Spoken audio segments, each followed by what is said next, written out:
নমস্কার।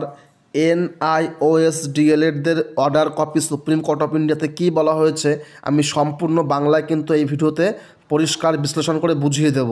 এবং সবচেয়ে ইম্পর্টেন্ট তথ্য এটাই, এখন কিন্তু এনআইওএসডিএলএডরা কিন্তু এখন আরও সুরক্ষিত। বিষয়টি কি সম্পূর্ণ জেনে না ভিডিওর মাধ্যমে। তো চলো শুরু করি আপডেটটি কী।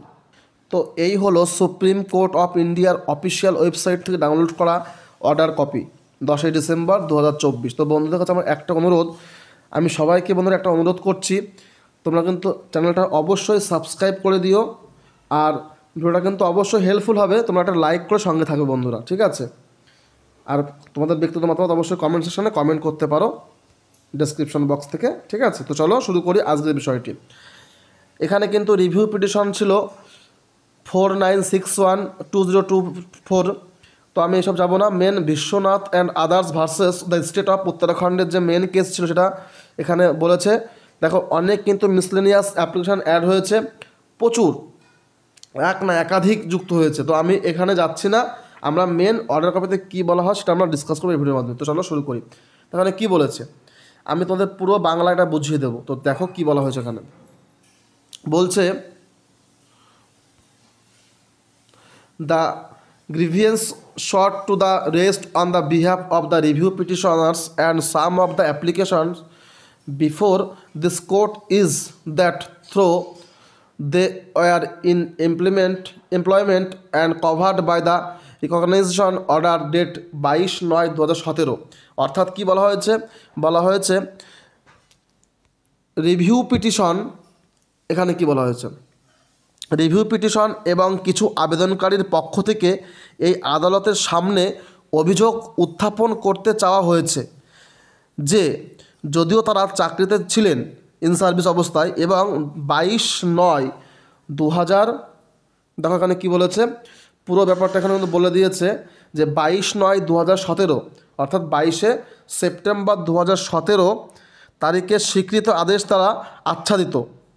তো এখানে কী বলা হয়েছে, they believe that the judgment and order of this court dated 28শে নভেম্বর 2023, আমরা সবাই জানি এই কেসের আপডেটটা, would come in their way if they want to make better their prospects by applying either in the other institutions or before promotional avenues। অর্থাৎ তারা বিশ্বাস করেন যে আদালতের রায় আগামী 28শে নভেম্বর 2023 তারিখে যদি তারা আরও ভালো করতে চায় তবে তাদের পথে আসবে অন্য প্রতিষ্ঠানে বা প্রচারমূলক উপায়ে আবেদন করতে তাদের সম্ভাবনা রয়েছে। অর্থাৎ এখানে পরিষ্কার বলা রয়েছে যারা ইন সার্ভিস অবস্থায় চাকরি করছেন বা ফ্রেশ রিক্রুটমেন্টে রয়েছেন তারাও কিন্তু যোগ্য। অর্থাৎ তারা কিন্তু এই যে ডেট দেখো ভালো করে পত্র দেখে নাও যে 28শে নভেম্বর 2023 আগে তোমরা জানো প্রত্যেকেই যে প্রাইমারি যে পিটিআর 2022 11,765 শূন্যপদ নিয়োগ হয়েছে সেটা কিন্তু অবশ্যই 28শে নভেম্বর 2023 আগেই রিক্রুটমেন্ট নোটিফিকেশান বার করেছে প্রাইমারি পর্ষদ এবং তারা কিন্তু ইন্টারভিউ দিয়ে ফেলেছে অলরেডি, ঠিক আছে? তো এইটা খুব গুরুত্বপূর্ণ একটা বিষয়, তাহলে তারা কিন্তু বৈধ, তাই তো? তো বন্ধুরা অবশ্যই একমত হলে একটা লাইক করে দিও আর অবশ্যই তোমাদের মতো কিন্তু কমেন্ট সেকশনে কমেন্ট করবে, আমাকে অবশ্যই কিন্তু প্রত্যেক কমেন্ট রিপ্লাই করে থাকি বা দেখে থাকি, ঠিক আছে? তো চলো তারপর দেখো কী বলেছে, তারপর নেক্সট কপিতে কী বলেছে।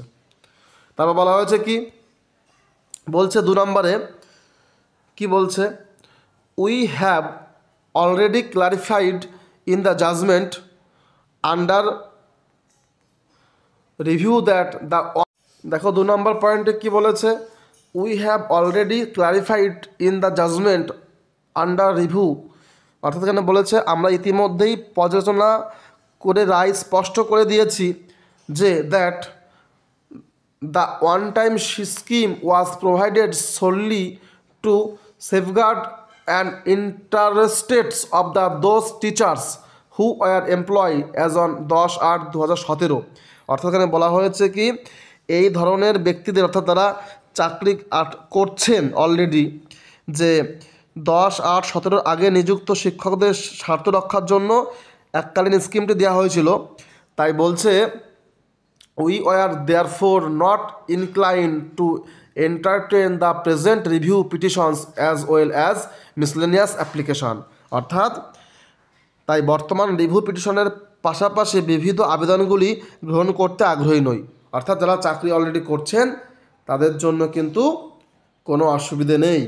এটাই কিন্তু সুপ্রিম কোর্ট অফ ইন্ডিয়ার অফিসিয়ালভাবে ফাইনাল জাজমেন্ট কপি। ঠিক আছে, আশা করি প্রত্যেক বন্ধুরা বুঝতে পারছো। আর একটা কথা বলে যে বন্ধুরা, যারা আমাদের এনআইওএস ডিএলএড ঐক্যমঞ্চের গ্রুপে যুক্ত হতে চাও, তারা কিন্তু অবশ্যই আমাদের ডেসক্রিপশন বক্সে যাবে, সেখানে কিন্তু হোয়াটসঅ্যাপ গ্রুপের লিঙ্ক রয়েছে, সেখানে তোমরা কিন্তু গিয়ে অবশ্যই গ্রুপে জয়েন হয়ে যাও আজকেই। অলরেডি প্রচুর কিন্তু ক্যান্ডিডেট জয়েন হয়ে গেছে। এনআইওএসকে কিন্তু একতাবদ্ধ করা অত্যন্ত জরুরি এই মুহূর্তে। ঠিক আছে, চলো দেখে নিই নেক্সট পয়েন্ট কি বলা হয়েছে।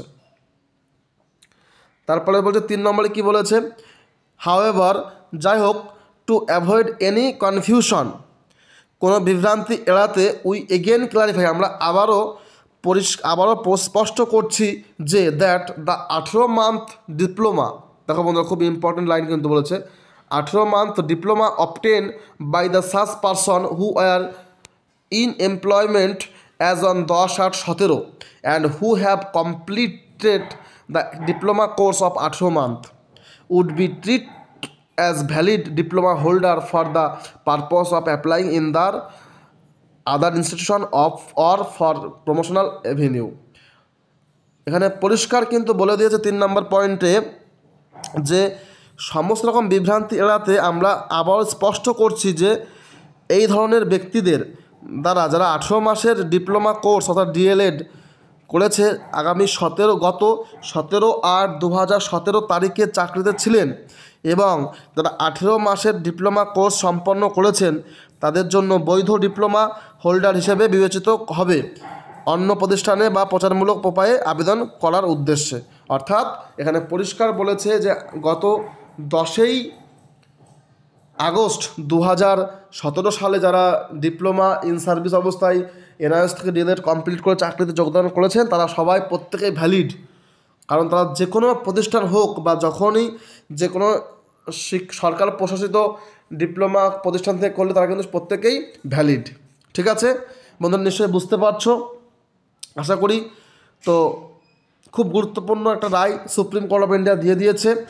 এবং 4 নম্বর দেখো কী বলেছে, বলছে নিডলেস টু স্টেট দ্যাট, তো বলছে যে এটা বলাই বাহুল্য যে that clarification will be effective from the date of pronouncement of the judgement under review. অর্থাৎ এই জাজমেন্ট অর্ডারের যে ঘোষণা তারিখ সেটা কিন্তু কার্যকর হবে, যে ডেটটা দিয়েছে। ঠিক আছে, এটা এখানে পরিষ্কার বলে দিয়েছে। তো কি বলছে 5 নম্বর পয়েন্ট, বলছে উইথ দ্য অ্যাপ্রোপ্রিয়েট ক্লারিফিকেশান, পূর্বের স্পষ্টকরণের সঙ্গে the review petitions as well as all miscellaneous application, বলছে including all the pending application are dispose of, মানে সম্পূর্ণ নিষ্পত্তি করা হয়ে গেল।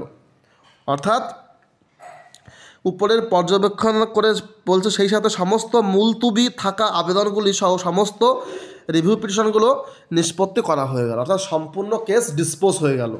কে দিয়েছে রায়? জাস্টিস, আমরা জানি এটা খুব ইম্পর্টেন্ট, জাস্টিস বি.আর. গাভাই। হ্যাঁ বন্ধুরা, এটা আমরা আগেও জেনেছি।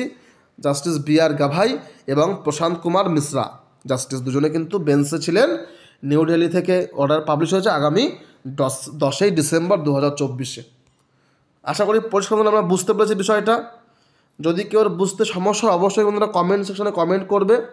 আর আমাদের এই এনআইওএসের যে ঐক্যমঞ্চের যে মূল বিষয়টা আমরা কিন্তু অবশ্যই আমাদের গ্রুপে প্রোভাইড করব।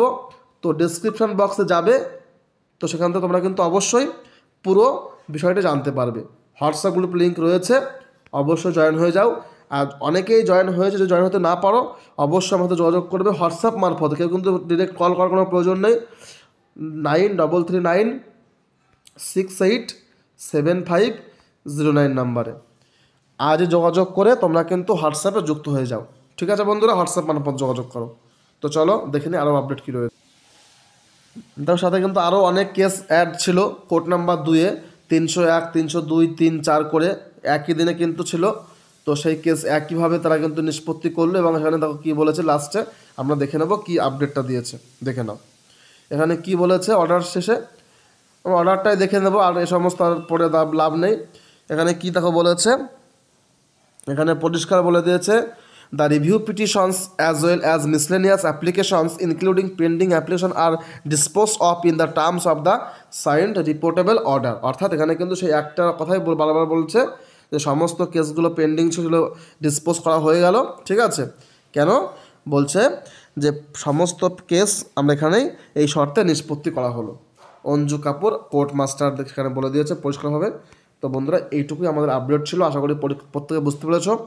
তো একটা কথা বন্ধুরা, অবশ্যই সবশেষে অনেকেই কিন্তু ভিডিও দেখছো বন্ধুরা, সাবস্ক্রাইব করছো না, সাবস্ক্রাইবটা বন্ধুরা করো, নিজের স্বার্থে সাবস্ক্রাইবটা করো, এটা করলে কিন্তু কোনো পয়সা লাগে না। ঠিক আছে, সাবস্ক্রাইব কেন করবে, কারণ করলে পরবর্তী আপডেট সবার আগে অথেন্টিকভাবে পৌঁছে যাবে নিজের কাছে। ঠিক আছে, সাবস্ক্রাইব করো। আর বন্ধুরা অবশ্যই প্রত্যেকে আমাদের ভিডিওটা শেয়ার করো, প্রত্যেকে জানুক বিষয়টি কী হয়েছে আপডেটটি। ঠিক আছে, আর লাইক তোমরা অবশ্যই করবে। ঠিক আছে, আর সবচেয়ে ইম্পর্টেন্ট, এনআইএসের কিন্তু অবশ্যই লেটেস্ট আপডেট মেরিট লিস্ট কিন্তু আসছে খুব শীঘ্রই। দেখা হচ্ছে নতুন ভিডিওতে। Thank you, thanks for watching, সঙ্গে থেকে।